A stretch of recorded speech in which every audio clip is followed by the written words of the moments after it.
So I think large corporations can enhance innovation. I think many large corporations have been doing it for a while. But I think one is to create what I call culture forks, or like skunk works that Lockheed Martin made, but to allow small groups to spin out, to have a separate, more entrepreneurial culture and be protected. So that was like the Sony PlayStation team or the Amazon Kindle team. So that's been known to be quite successful.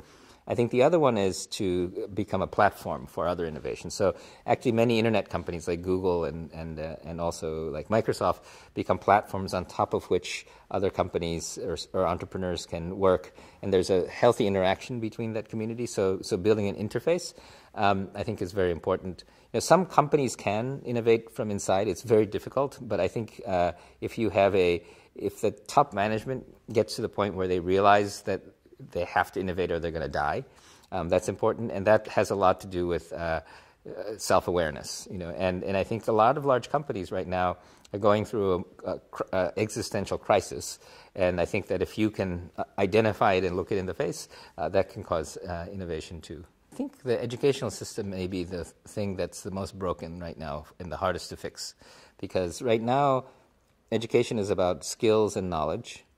And skills and knowledge is something computers and robots will do very well. And creativity, passion, peers, projects, all those kinds of things that will be helpful regardless of what computers do. We don't do, that's kind of an extra thing on schools. Also, the most important things like grit or creativity or passion, they're very hard to measure. And I think the way we do our educational system, we like to have things that we can measure, people's grades, people's scores. And I think it's going to be difficult to change, but it's very important to change. And I think that also a key thing about education is that it should be around learning through building something, because that develops people's passion and kind of I'm biased because I'm an interest-driven learner, so that's the only way I can learn.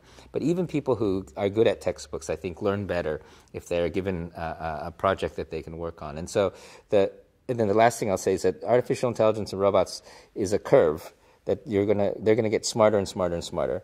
So our role in our interaction with computers is going to change. So if you can imagine a computer that becomes as smart as a doctor, then maybe a pharmacist with 1 year of education can have the effect of a doctor, you know, or maybe the nurse, or maybe the mother or the father, right? So a lot of education, I think, will be what is the role of humans, the creativity, the human interaction, and how do you interact with this system of machine intelligence that's getting better and better and better.